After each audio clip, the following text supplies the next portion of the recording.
আসসালামু আলাইকুম ওয়া রাহমাতুল্লাহি ওয়া বারাকাতুহু। সুপ্রিয় দর্শক, আশা করি মহান আল্লাহর রহমতে আপনারা সবাই ভালো আছেন।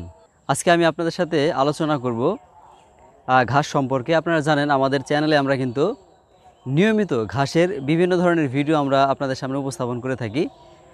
তো এখানে কিন্তু নানা জাতের ঘাস থাকে। যারা আপনাদের ফার্ম আছে, যারা আপনারা খামার করে থাকেন, তারা কিন্তু অনেকেই আমার ভিডিওগুলো দেখেছেন ইতিপূর্বে। তো আজকে আমি আরও নতুন আরেকটি ভিডিও নিয়ে আসছি। এই ভিডিওতে মূলত আমি জারাওয়ান হাইব্রিড ঘাসের কথাটাই বলবো, কারণ এটা বর্তমানে বাংলাদেশের সবচাইতে আধুনিক ঘাস, জারাওয়ান হাইব্রিড ঘাস। এইটার পরে এখনও ওরকম হাইব্রিড আর বের হয় না, এটা সর্বাধিক হাইব্রিড ঘাস। এর আগে নেপিয়ার ছিল, আর নেপিয়ারের পরে পাকচুং, পাকচুংয়ের পরে জারাওয়ান হাইব্রিড। এটা হলো সবচাইতে আধুনিক ঘাস।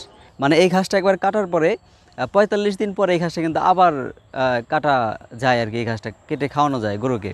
যে কোনো মাটিতেই কিন্তু আপনার এই জারাওয়ান হাইব্রিডটা ভালো হয়।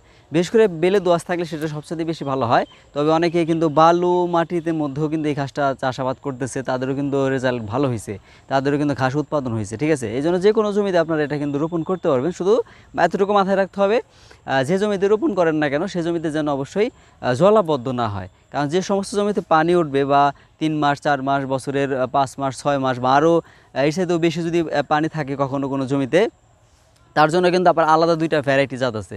আপনার অজানা হাইব্রিড, হোয়াইট জার্মান, এই জাতীয় ঘাস কিন্তু আপনার ওই জলাবদ্ধ জমির জন্য। ওই ঘাসটাও আমাদের কাছে আছে। আর এটা জারাওয়ান হাইব্রিড যে ঘাসটি দেখতে পাচ্ছেন, এটাও কিন্তু আমাদের কাছে আলহামদুলিল্লাহ অ্যাভেলেবেল আছে। তো আপনাদের যদি কারো প্রয়োজন হয়, তারা কিন্তু আমাদের কাছ থেকে এই ঘাসগুলো নিতে পারেন। স্ক্রিনে যে নম্বরটি দেওয়া আছে, এই নম্বরে ফোন দিলেই আপনারা বাংলাদেশের যে কোনো জেলাতে এই ঘাসটা পেয়ে যাবেন।